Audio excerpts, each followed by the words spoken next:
We provide you the platform to turn your dreams into reality. Give wings to your aspirations with KR Mangalam University. तो Iran और Israel में बारूदी घमासान लगातार जारी है। ना इजराइल रुकने को तैयार है, ना ही ईरान। नतीजा यह है कि मिडिल ईस्ट में भीषण जंग के शोले भड़क रहे हैं।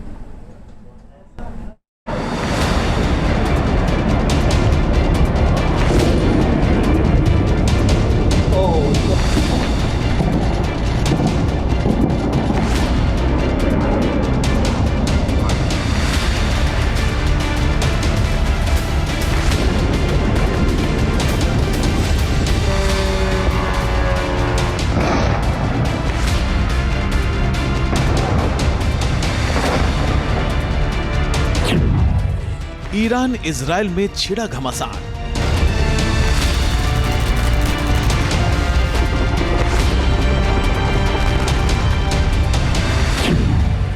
न इजराइल रुकने को तैयार, न ही ईरान।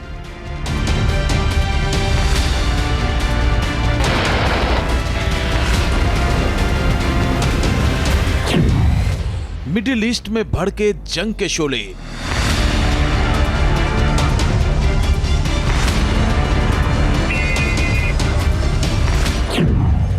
तेहरान और तेल अवीव में बरस रहे गोले।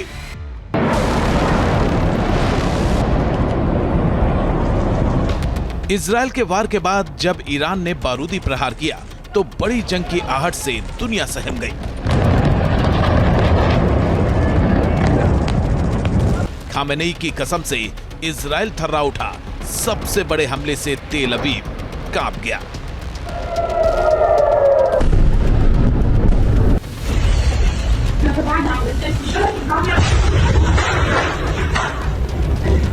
ईरान ने जब अपनी बैलिस्टिक मिसाइलों की ताकत दिखाई तो इजराइल में हाहाकार मच गया।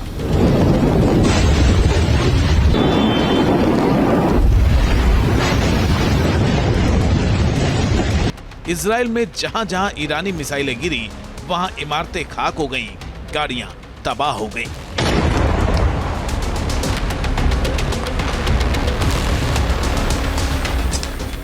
तस्वीरें इजराइल की राजधानी तेल अवीव के दक्षिण में स्थित रिशोन लेजियन की हैं, जहां ईरान के मिसाइल हमले में भारी तबाही मची। इजरायली मीडिया के मुताबिक ईरान ने रिहायशी इलाके को निशाना बनाया। यहां मिसाइल गिरने से दर्जनों फ्लैट क्षतिग्रस्त हो गए। हमले के बाद चारों तरफ मलबा ही मलबा दिखाई दिया।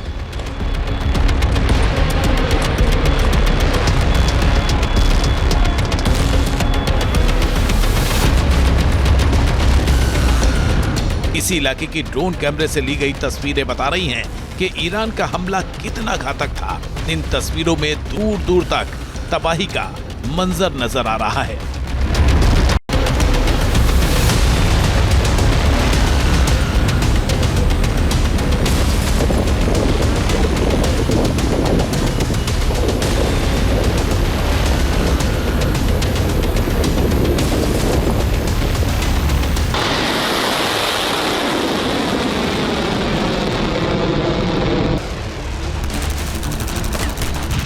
ईरान ने नेतन्याहू की कल्पना से भी बड़ा हमला किया और इजराइल के कई ठिकानों को तहस नहस कर दिया।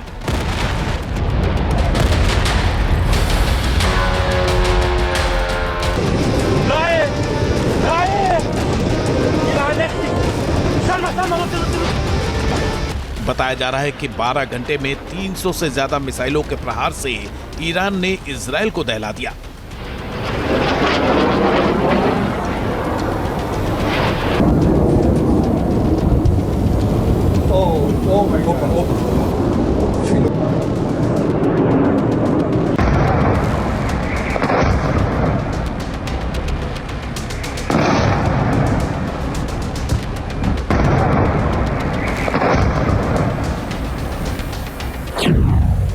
तेल अवीव में ईरान ने 20 मिसाइलों से हमला किया। हमले में तेल अवीव के डेविड रेमेज स्ट्रीट में तबाही हुई। मोसिनजन स्ट्रीट की इमारतें जमींदोज हो गईं। फिशमैन स्ट्रीट पर भी ईरान की मिसाइलें कहर बनकर बरसी।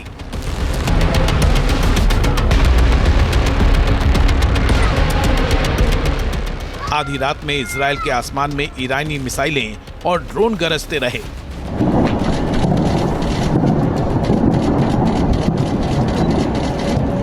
दिन के उजाले में भी ईरान की मिसाइलें भीषण विस्फोट करती रही। ईरान ने दावा किया है कि उसके हमले में नेवातिम एयरबेस पर तबाही हुई, तेल नोफ एयरबेस पर भारी नुकसान हुआ, ओवदा एयरबेस को भी ईरानी मिसाइलों ने ध्वस्त कर दिया। ईरान ने दावा किया कि उसने इजरायली रक्षा मंत्रालय को भी निशाना बनाया, जिसमें भारी नुकसान हुआ है, लेकिन मिलिट्री सेंसरशिप की वजह से इसकी तस्वीरें छुपा ली गई हैं। ईरान ने बैलिस्टिक मिसाइल हमले से इजरायल के एयर डिफेंस सिस्टम को भी चकमा दे दिया। ताबड़तोड़ मिसाइल हमले में 150 से ज्यादा जगह तबाही मचा दी। ईरान ने दावा किया कि एयरबेस पर खड़े Israeli fighter jets sitting duck साबित हुए और ईरान की मिसाइलों ने इजरायली एयरफोर्स को भारी नुकसान पहुंचाया। ईरान का दावा है कि इस मिसाइल अटैक में इजरायल के F-15 ईगल फाइटर जेट तबाह हुए, F-16 fighting Falcon fighter jets को बर्बाद कर दिया गया और F-35 lightning II fighter jets को भी हवा में ही बर्बाद किया गया। इजरायल के हैवी फ्यूल टैंकर्स भी तबाह करने का दावा किया गया है। मिलिट्री इंडस्ट्रियल सेंटर पर भी हमले का दावा किया गया है और Israeli command and control centre को भी नुकसान होने का दावा ईरान की तरफ से किया गया है। हालांकि इजरायल ने दावा किया है कि उसने ईरान के ज्यादातर हमलों को नाकाम कर दिया। इजरायली सेना ने एक वीडियो भी जारी किया है जिसमें उसकी सेना ईरान से दागे हुए ड्रोन को रोक रही है। इजरायल का दावा है कि उसने बीते 2 दिनों में ईरान के 100 से ज्यादा ड्रोन मार गिराए हैं।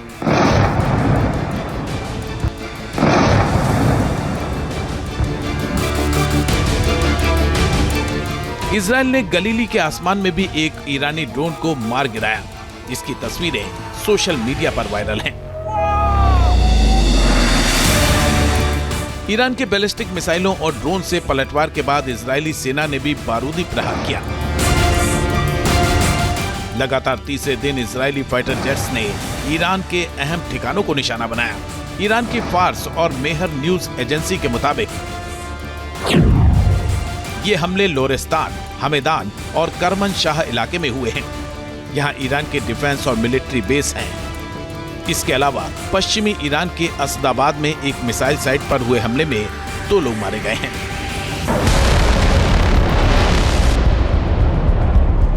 इजरायल ने ईरान की मिसाइल लॉन्चर साइट को भी निशाना बनाया है ताकि उसकी मिसाइल हमलों की धार को कम किया जा सके। इजरायली सेना ने वीडियो जारी करके दावा किया है कि उसके हमले में ईरान की सेना को भारी नुकसान पहुंचा है।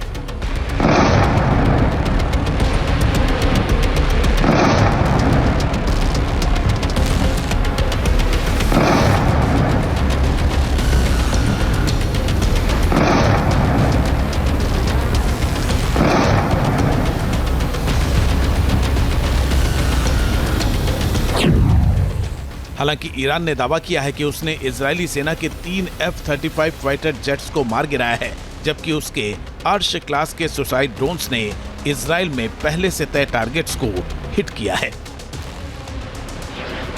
इजरायल और ईरान के रुख से लग रहा है कि दोनों के बीच जंग के शोले और भड़केंगे। हालात बता रहे हैं कि ये युद्ध लंबा खिंचेगा, जिसके जल्द खत्म होने की उम्मीद काफी कम है, क्योंकि इजरायल के रक्षा मंत्री ने सीधे सीधे चेतावनी दे दी है कि ईरान ने और मिसाइलें दागी तो तेहरान जल जाएगा।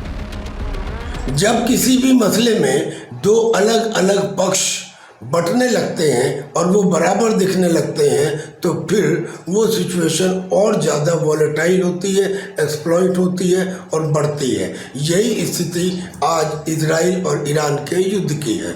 अब ईरान में जब IAEA की बैठक हुई तो उस बैठक में 35 देश थे, केवल 3 देशों ने ईरान का समर्थन किया। इधर इजराइल के साथ दुनिया जानती है कि अमेरिका है, और अमेरिका है तो फिर यूरोपियन कंट्रीज हैं, ऑस्ट्रेलिया है, जापान है, यानी कि कुल मिला के दुनिया 2 धड़ों में बढ़ती हुई नजर आती है। चाहे कागज पे ही सही, मगर वो युद्ध को भड़काने के लिए काफ़ी है। मुझे लगता है अभी ये युद्ध और चलेगा। दरअसल ईरान अपनी मिसाइल और ड्रोन ताकत के दम पर इजरायल को दहलाने की कोशिश कर रहा है। वहीं इजराइल को अपनी तकनीक और एयर पावर पर भरोसा है। इजरायली सेना अपने मजबूत एयर डिफेंस सिस्टम के दम पर ईरानी हमलों को रोकने का भी भरोसा कर रही है। ऐसे में बड़ा सवाल है कि जंग लंबी खिंची तो कौन किस पर भारी पड़ेगा।